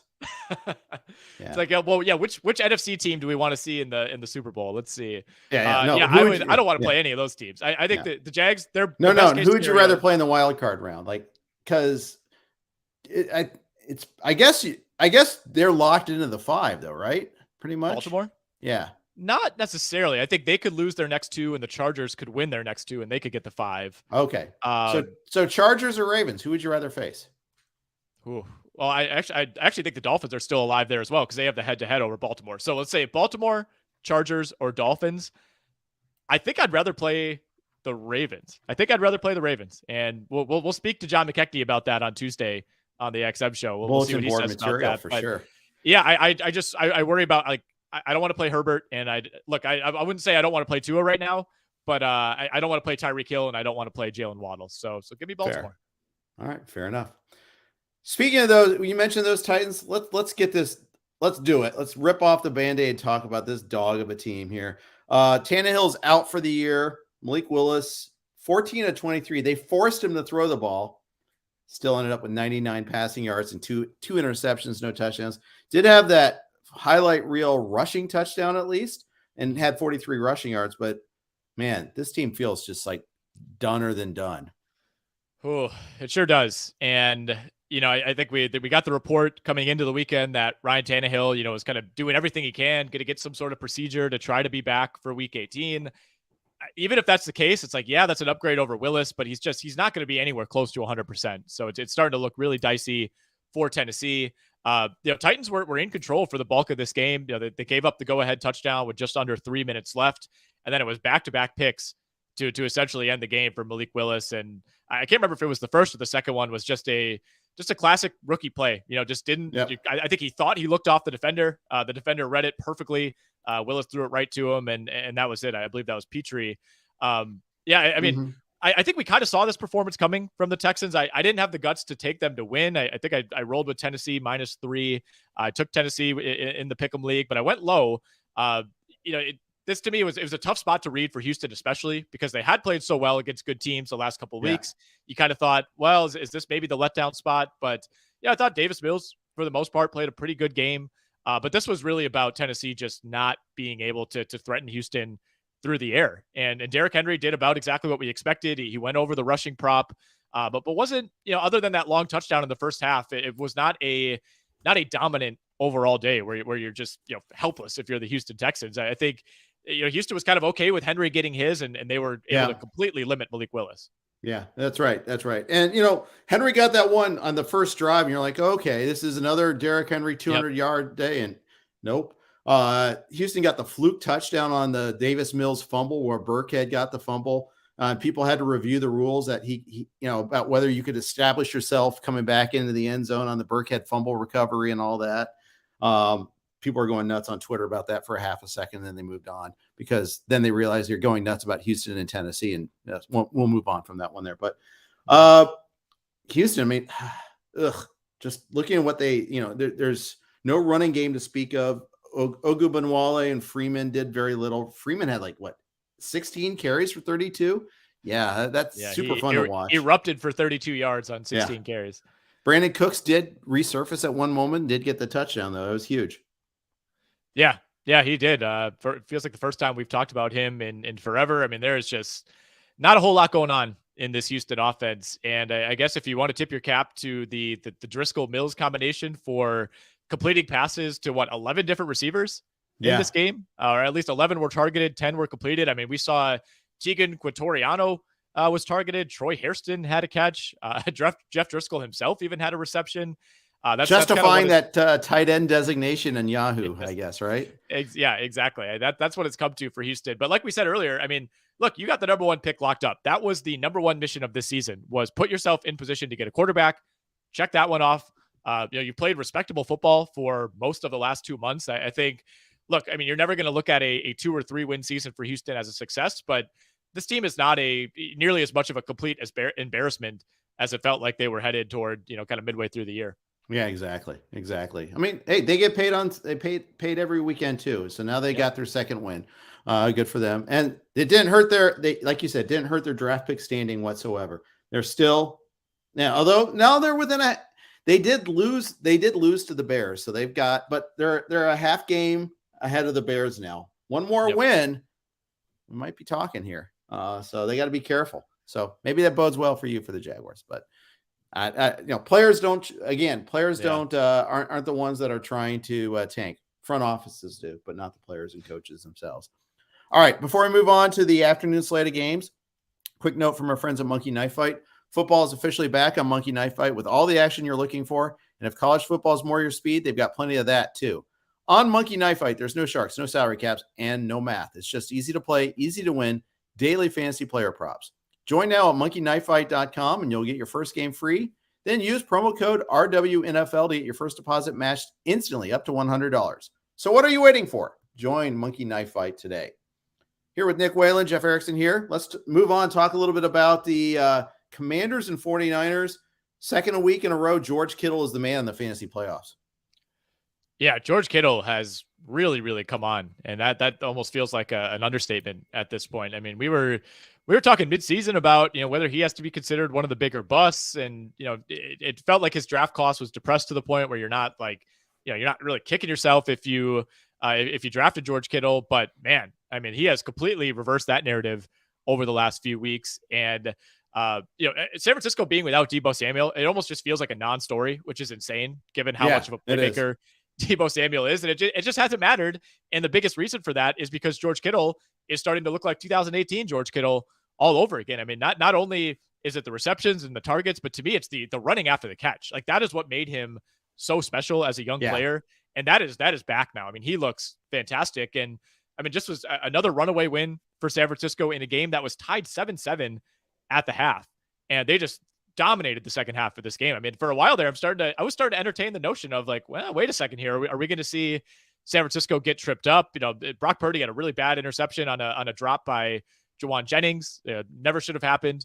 That felt like a potential game-changing play. But at the end of the day, I mean, it was a combination of Kittle, Ray McLeod ripped off a long touchdown. And then, of course, the San Francisco defense just slamming the door on Washington. And potentially the last time we see Heineke this year. Yeah. What do you think about that decision, by the way? I don't know. I mean, that the writing was kind of on the wall coming into this game. Rivera made some comments, after the last game about potentially needing to go back to Wentz. So I feel like he was kind of putting it out there. And then, of course, we saw Carson Wentz in garbage time in this game. To me, it doesn't really matter. I guess maybe the organization feels like it has some sort of strange obligation to Carson Wentz because it did go out of its way to bring him in. I don't feel really any differently about this offense one way or the other. I'm kind of out on Carson Wentz reclamation project. I feel like we're beyond that. Right. If you have Terry McLaurin, I'd be upset because I think the one thing that Heineke did was he made sure that McLaurin got his share of targets, whereas Wentz didn't necessarily do that. So I'd be a little concerned about that and a little Jahan Dotson. So my take here is Heineke's not even that great. So I don't really care that much about defending him. But a road game against the Niners where he's getting absolutely beat up. One of the plays was like a tip interception. I kind of feel like, or I think the fumble, it was the fumble. I think that was the issue on that one play. But this is a tough game to be the barometer to say, okay, he's failing us here. Wentz was averaging 7.7 yards per attempt. He connected a lot of small passes. That's what he does. I think Heineke gets you a little bit more downfield. So I honestly, I didn't like it. Now the Commanders still have a chance of making the playoffs and they don't have a quarterback. That's weird. But they get the Browns at home this week. This is a big week for them and they don't even know who their quarterback is. Yeah, if they win that Browns game, they're at about 50% chance to make the playoffs, and that's regardless of other results. That number jumps up closer to 60% if Seattle were to lose to the Jets. They're one of those teams that it's kind of the Commanders, the Packers, the Lions are all grouped together at this point, and Green Bay needs the Commanders to lose one of the next two games. If the Commanders win their next two, no matter what, they're in. So they're still in a position where, despite the fact, if you look at like 538, they have like a 29% chance to make the playoffs. If they win, they're in. So, it's not exactly it's like, all right, let's go, Carson Wentz. You control your own destiny. It's not the most confident situation, but two very winnable games on the schedule, Cleveland and then a Dallas team in week 18 that, who knows how many regulars we see in that game. For sure. Because they're locked and loaded into their spot. They can't go anywhere else. Green Bay really missing out, blowing that lead against the Commanders. They're going to look back in the season. If they are out of the playoffs, they'll look back on that particular game. That was in hand and they blew it. It's the Commanders game, the Jets game, the Giants game in London, the Lions game. All those came within like a 5-week span. If they win just any one of those games, they're probably in the playoffs. And look, maybe they'll still make it by a miracle, but they're in the position where they can win out and at this point still not make it. They need either one loss by the Commanders or the Giants to lose both of their games, which they play Indy and the Eagles. Yeah. So that seems highly unlikely. Although, stranger things that happen to the Giants too. But let's talk Packers really quick. Sunday morning. So I was disappointed in this game a little bit because I had a lot of NFFC interest in this one. I had Tyreek Hill. I had Jeff Wilson. I had Allen Lazard. I needed offense. It was 10-10 at the end of the first quarter. It was 20-13 at halftime. Of course, that fumble right before halftime was huge, I think. Raheem Mostert putting that on the ground. Them even running the ball in that situation, the 2-minute drill was kind of weird. But that Miami just was never the same after that. They moved the ball, but then they cough it up. They find a way to foul it up the whole game there. But hey, credit to the Packers. They were able to do what they did without any Christian Watson in the second half, some other key injuries in this one here, continue their recent string of good play. Yeah, I still don't really feel like Green Bay played all that well in this Right. game, but it was the fumble, like you said, before the half, and then obviously the interceptions by Tua on 3 straight drives in the second half. I mean, that was egregious, man. I mean, this is exactly why, there's so much trepidation, I think, when it came to discussing Tua's place in the QB hierarchy this year. And there's a clip going around Twitter of Tua did take a hard fall in the first half where his head kind of snapped back and hit the ground. So there's somebody's throwing it out there. It's like, oh, maybe he was concussed again. That explains the interceptions. Like, right. I guess if you really want to make that argument, whatever. But I mean, those were just awful interceptions. I mean, inexcusable. It's a combination of bad throws and some minor miscommunications. But to me, these were mostly on Tua. We talked about, kind of Joe Burrow being immune from making, those kind of mistakes on picks. I mean, I don't give Tua that same benefit of the doubt. This is 3 abjectly terrible games in the last 4 for Tua. And yeah, I don't, if you're Miami, I don't know how you could really feel confident about what you've seen. I mean, midway through the year, we were talking about having to do a complete reversal. I'm apologizing for being out on Tua coming into the year. And now I'm feeling like maybe I should have said that. What is going on? Justified. Yes. It's crazy. But, and the other thing is, like, the first half, I thought Tua was making a ton of really good throws, some good reads, just kind of what we've seen from him when this offense is clicking throughout the years. So it was just a wild reversal, and how quickly those kicks happened. It felt like the Dolphins defense consistently did a great job of forcing Green Bay to kick field goals. The Packers were knocking on the door over and over and over and continued to have to settle for field goals. They just could not put the game away. And then 2 plays later, Tua was throwing it right back to the Packers. I mean, it was crazy. Yeah. Even at the end, the Packers settling for that field goal instead of like trying a little harder to get that first down, which would have straight up ended the game. They did the dreaded go up by 6 against a potent offense thing.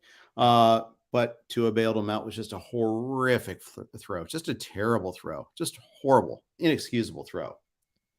Yeah, I mean, just almost, like you said, inexcusable is the word I was going to use. I don't know how you even explain some of those. Like, it's understandable if you have like one miscommunication. Like, I thought he was going deep, I threw short, that type of thing. But I mean, for that to happen 3 times, it doesn't happen really. No. So I will say early on, I thought we were headed toward an explosive day for this Miami offense. I mean, the Jalen Waddle 84-yarder, like, that is exactly what I expected to happen against this Packers secondary. Yeah. And I still don't, I don't think the secondary played all that well, despite having 3 interceptions. It was still a lot of the same issues that Green Bay's had all year, but they really got bailed out.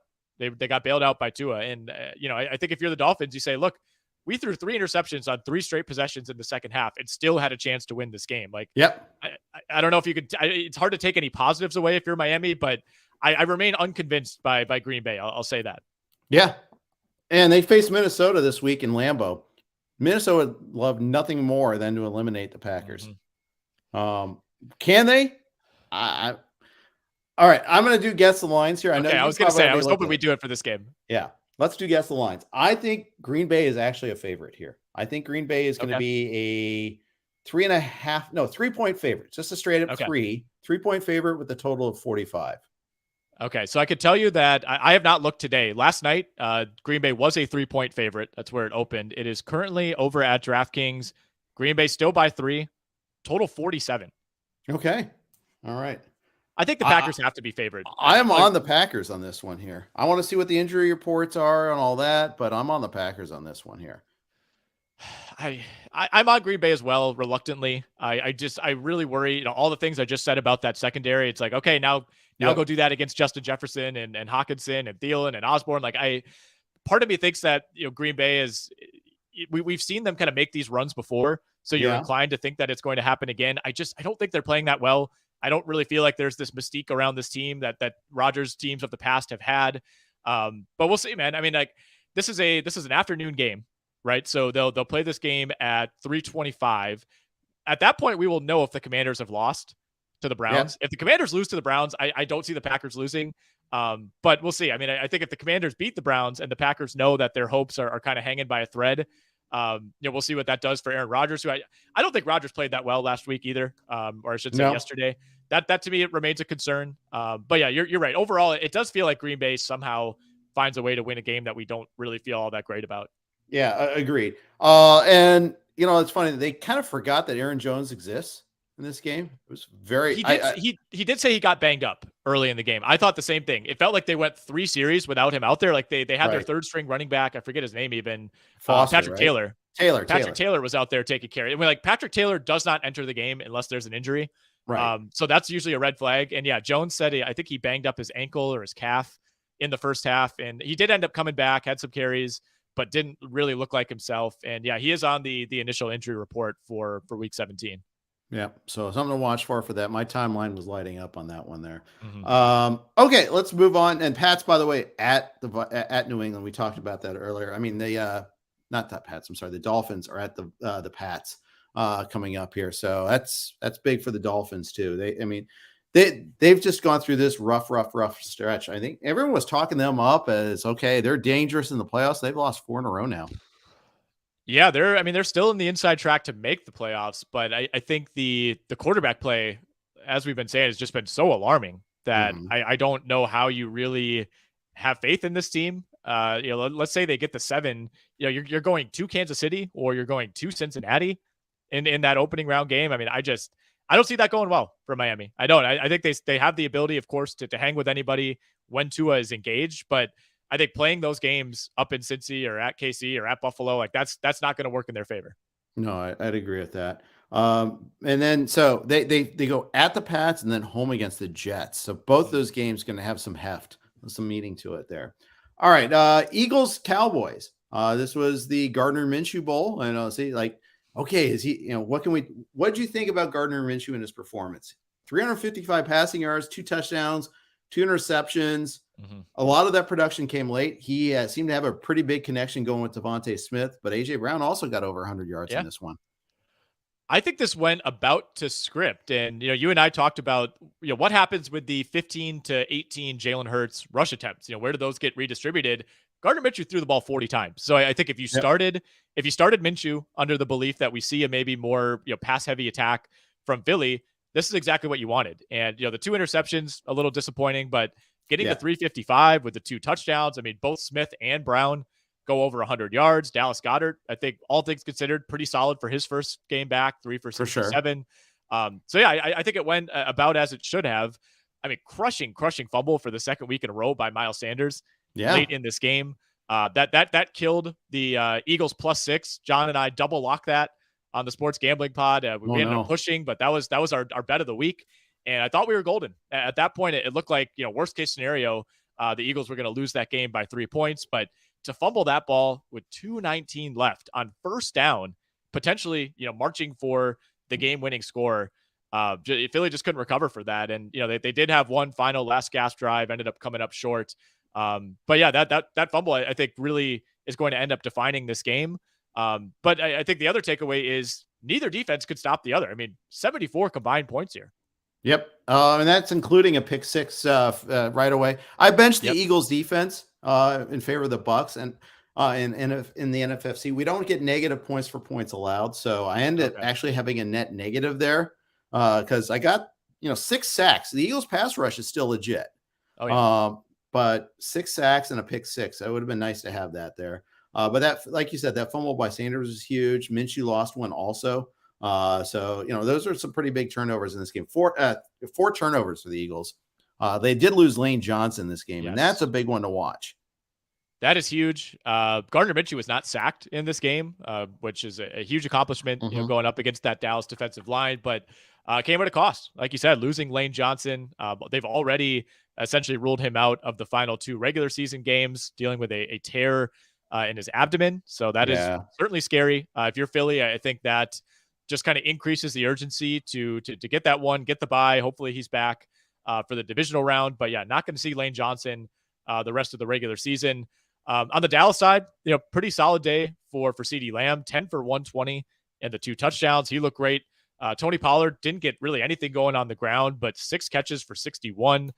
Zeke, just a vintage Ezekiel Elliott line, 16 for 55, 1 touchdown. That's the Alan Seslowsky special.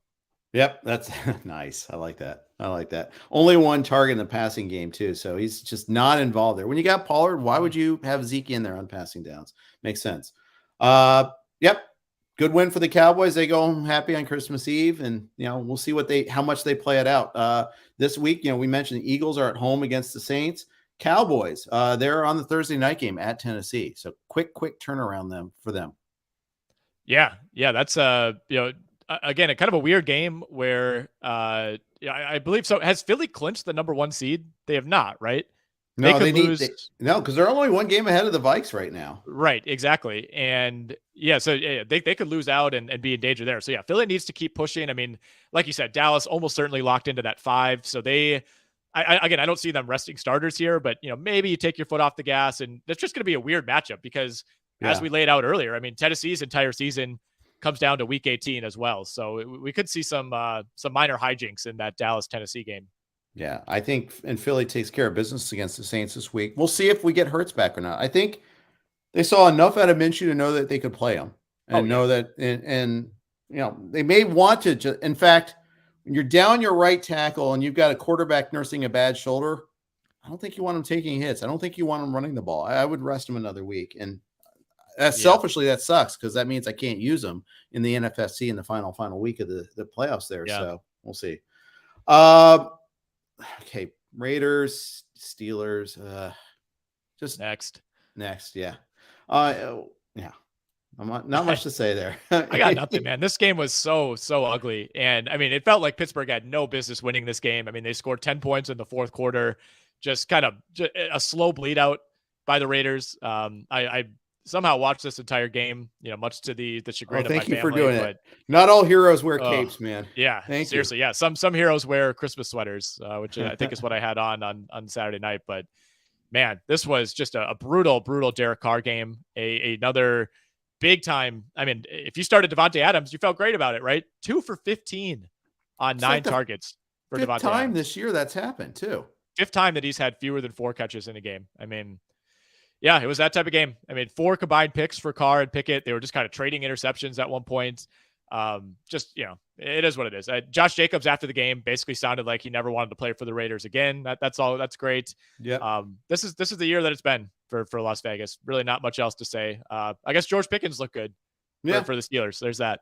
Najee Harris jumped over a guy at one point. Yay. That was cool. That was very cool. Yep. And I was actually in the car at that point listening to the Steelers broadcast and like, well, if you go low, I don't know how you tackle him. If you go low in the open field, he'll jump over. If he goes high, he'll try. You go high, he'll push you over. He ended up with 3.3 yards per carry, despite that one play where his long was 14. So I don't know how you're going to tackle him, but untackleable. Yeah. Just unstoppable. When you think of unstoppable running backs, number 1 on that list, Najee Harris. Steelers are still alive. They face the Ravens. That got flexed to Sunday night. Yay. But so Kenny Pickett and Tyler Huntley on national TV. I don't know if Lamar plays, by the way. The fact that he didn't practice at all this past week. I know they were talking last week. Oh yeah, he's probably going to come back. He didn't practice at all. I think there's not a guarantee. There's not a guarantee at all. And I think I think there's a better than 50% chance it's Huntley again, which this is an ugly game coming up again. We saw it a couple weeks ago. Now we get to see it again. Lucky us. I think you're right about that. And like, why of all the games to flex, I mean, I get that this game does have meaning. The Ravens have clinched already. So I think that also lends the argument. Why do you push Lamar to come back? I know the Steelers are technically still alive, but how about Jets Seahawks? How about Panthers Bucks? How about Packers Vikings? Like Dolphins Patriots even. Like nobody needs to see the Bucks in another standalone game. We've seen enough of the Bucks. No, that is a very fair counterpoint. But at least just in terms of meaningful games, like I care more about the result of that game. Maybe I don't want to watch it, but it's more interesting to me. I think Vikings Packers would have been ideal. But maybe CBS. It's Vikings Packers is on CBS. Right. I don't think that was an option. Yeah, that's weird because and noteworthy because usually that's a Fox game, obviously. Exactly. So it must be where they planted their stake and said we're choosing this game. So that's not among the games they had to choose from. Okay, enough about that game. Let's finish off the 2 Sunday games here. The Hackett Bowl, Rams and the Broncos. This game was over like that. The best part was having to listen to see Nance and Tony Romo have to cover this game and the angles that they were taking. I tweeted out something about nothing says Christmas quite like Jim Nantz doing a read for Puss in Boots 2, Electric Boogaloo. But just awful no-show by the Broncos. I mean, I shouldn't be surprised, but they won last week, like, yay. Yeah. And Russell Wilson comes back, and he was so bad, Nick. Oh, boy. So bad. I should probably be fired for taking the Broncos -2.5 this week. I don't know what I was thinking. I think I was on an island for that one, which occasionally has actually worked out for me. I'd like to see my record in island games. I think I'm actually hanging in there, but man, this was, I mean, it's one thing for the Broncos to lose. Like, I'm not shocked by that, but in terms of like the pure results of this game, I am shocked that the Broncos defense gave up 51 points to Baker Mayfield. I mean, what in the hell? 51-14. And honestly, it could have been worse. It truly could have been worse. I mean, Russell Wilson, disaster. I foolishly bought into the narrative that he actually did string together some decent possessions before getting hurt with a concussion. Yeah. Thought maybe he could pick up where he left off. This is a bad Rams team. Nope. I mean, just a no-show all around. Really, the only saving grace for Denver is Jerry Jeudy looking good in this game, 6 for 117. Cortland Sutton was back, 5 for 64. But I mean, Wilson was disastrous. This is now the new low point in what's been a year of low points for Denver. And unsurprisingly, Jeff, we woke up this morning and Nathaniel Hackett officially out in Denver. Yeah. And, he might be a nice person, but and you want to feel bad for anybody that got fired the day after Christmas. But the celebratory tweets I saw on Twitter, like the whole like football universe was celebrating him getting fired. I was almost kind of like, I mean, maybe he's just in over his head and he's not a jerk. I don't know. Maybe he is a jerk. That's possible too. But it was kind of funny. But like everybody's like, what took so long? Yay! And all that. It's funny. What if Russ is really just this bad though? What if it's Russell's fault, not Hackett's fault? That is a distinct possibility. But I think if you're Denver, this is how it works, right? I mean, the coach is kind of the first tree to fall. And look, if they look like this next year with somebody else at the helm, that's when you start to talk about the Wilson question. And look, I think there's going to be trade situations that are brought up. Is there a team that's willing to take on that money? I don't think so. But we've also seen teams give up real draft assets to acquire Carson Wentz and pay him money over the last couple of years. So stranger things have happened. There's always somebody out there who thinks, I could be the solution. We could fix him. So I wouldn't be shocked if that the Russell Wilson trade machine is a big narrative throughout this offseason. But man, I mean, this is just so disastrous for Denver. I was so wrong on the Broncos. I really, really thought they would be a Super Bowl contender. I thought Russell Wilson had plenty left. I took his side in the Pete Carroll Russell Wilson feud, and I look like a moron. I mean, he looks awful. Yeah, awful. I'm right there with you. And remember when we were in Vegas for a Circa weekend there, where we were doing a couple XM shows from Circa, and then we did a bunch of VSiN hits. I'm pretty sure that I said Broncos have a chance of winning the division, and I'm taking the over on their wins. I was very right on fading the Bucks, and very, very hideously wrong on talking up the Broncos. I also faded the Raiders. I was 1 for 2 in the AFC West, but oh my goodness, so bad. Teams do really crazy things when it comes to trying to secure their franchise quarterback. It must be really hard. The teams are just losing their minds with these trades. The Colts with their trade to get Wentz. The fact that they were able to still net picks getting Wentz, trading away Wentz afterwards when it didn't work out. I mean, it must be really hard to identify and be able to find get that franchise quarterback. Well, it's not only the trade itself, which you're giving up a ton of assets, and I think this in a lot of ways mirrors what we see in Cleveland, but it's the contract that you're handing out on top of that. So it's like the trade can look bad, and you could say, man, we shouldn't have given up those assets. That sucks. We're handing them a top 5 pick.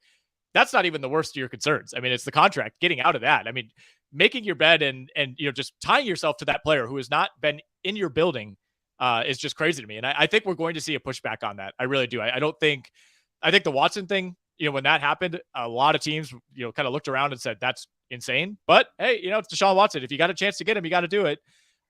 With the way that that's going and the way that this Russell Wilson situation has worked out, I get that there's only so many elite guys and you got to do what you can do when they're available. But I think we're going to see teams be a little more cautious. I don't know how you can't be. Yeah. We're going to see so many teams changing quarterbacks again this offseason though, too. it was funny because there's so much focus on these alpha wide receivers getting dealt, and justifiably, because that doesn't usually happen. Mhm. We're going to see like all this transition at quarterback. I think one lesson is don't get rid of elite wide receivers. I mean, I guess the Chiefs are doing fine, but I mean, the Titans, the GM got fired for doing that, for crying out loud. And, the Dolphins, for the longest time, it was working because they traded for Tyreek Hill, because the Eagles traded for AJ Brown. That was considered a big thing. But then I guess you look at the Raiders and they're ignoring Devontae Adams and things like that. It goes back to that Thursday night game against the Rams. They're beating them. They're like, oh, they can't score 2 touchdowns against us. We're just going to run the ball. I love that hubris getting punished like that there, and all these other things. But the Broncos, they totally look like a team that said, oh, we got to play on Christmas Day on the road. This sucks. Screw this. Oh, 100%. Baker Mayfield, go ahead. Oh, no, you please. Talk about Baker Mayfield, 24 for 28, didn't get touched, didn't get sacked once. Yeah. What happened? This defense just didn't show up. Meanwhile, 6 sacks by the Broncos quarterbacks, got sacked 6 times and 4 interceptions. Just ugly game. Piling on here, I know. Well, there's not enough you could say about how bad this was. And look, the Rams are not the type of team that should be capable of putting up 51 points on anybody, let alone the Broncos. It's one thing for Wilson and Ripon to be disastrous. That's not that surprising based on how they've looked this year. But yeah, the defense, maybe it just feels like it's kind of been a bend but not break, just like mentally for this defense all year. Maybe they finally just broke down, because they've been so good. And it's like, look, it's not amounting to anything. Like, look, it doesn't matter if we hold the opponent to 13 points or we hold them to 51 points. We're not winning. Yeah, that's right. Speaking of craptacular, let's talk a little bit about the night game here. This was horrible game. Just a terrible game. The Bucs can't keep doing this. How do the Bucs keep doing this? Yeah. We're going to get stuck seeing them in the playoffs. Nobody wants to see them. Not a single except for bettors that want to bet against them in the first round. Like if the Cowboys go to Tampa, I'm going to be so over the Cowboys. Be so on the Cowboys, I should say. Yeah. The Tampa can't throw the ball deep at all. They don't even try. And anytime they do try to throw it downfield, they get burned. Other teams yet stupidly fall for it still. They still get burned in the 2-minute drill. Brady made one downfield throw that fake to what's his name, to Gage. And then drew the corner in, and then he threw it a little bit deeper. That's the one downfield throw he connected on all game long. It was painful watching Brady. Obviously, Arizona's starting a 3rd-string quarterback, so you don't expect much from them. But this Bucs offense, they lost, I think, 2 left tackles in this game. It was just horrible offense. Yeah, it's a game they should have lost. Really, really bad fumble by Arizona late in this game that gifted Tampa, kind of its last chance. And of course, the Bucs capitalized on that. I think this is now the 3rd time this year, or 3rd time really in the last 6 weeks, that they've played this exact same game. Yep. We saw it against the Saints a few weeks ago. We saw it against the Rams a couple months ago. If you give them enough chances, eventually, Tom Brady does seem to turn it on. Like with under a minute left, he can magically lead a team down the field. But this was really gross by the Bucs before that. There was a point where was it? I think it was right before the fumble. Arizona scored a touchdown. Pretty nice drive by Trace McSorley, who made some throws. They made this a 16-6 game with about 10 minutes left, and at that point, you thought there's no way the Bucs are getting 2 scores here, but inevitably they got it done. And again, that fumble that came on a 3rd and 1 at the Tampa 40, that really is what did it in for Arizona, because I got the sense that Arizona, even if they didn't pick up that 3rd down, they were probably going to go for it on 4th. And honestly, I like their chances to get one of those. And if they converted that, the game essentially would have been over. And instead, not only do you fumble, but you give Tampa the ball at midfield. You just give the ball to Connor twice there. Yep. It's not. Instead, they do this weird pitch play to Keontae Ingram. It was a bad pitch. It hit him in the helmet. It was like one of those weird things.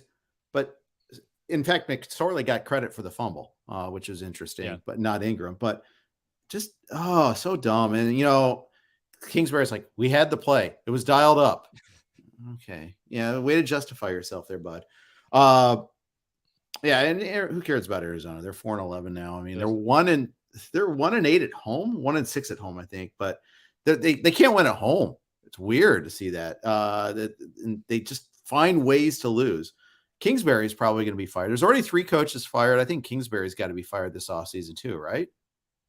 I think he's the top candidate. Yeah. The only thing I think that would cause Arizona some pause is the contract situation with Kingsbury. But if they're okay swallowing that, then absolutely. I think he meets all the other criteria. I mean, it's either got to be him or Kyler. It's got to be one of the two. And Kyler's not going to be ready for the start of the season probably also. So that's going to be weird. Yeah. Oh, what a mess. Fournette, by the way, tweeted out and then deleted a tweet saying he's dealing with plantar fasciitis in his foot. So let's make it Rachaad White season. When Fournette had a big play in this game, had a really good run, 23-yard run, and he had a lot of catches, 9 for 90. But I wouldn't mind seeing some more Rachaad White anyhow. White got that touchdown.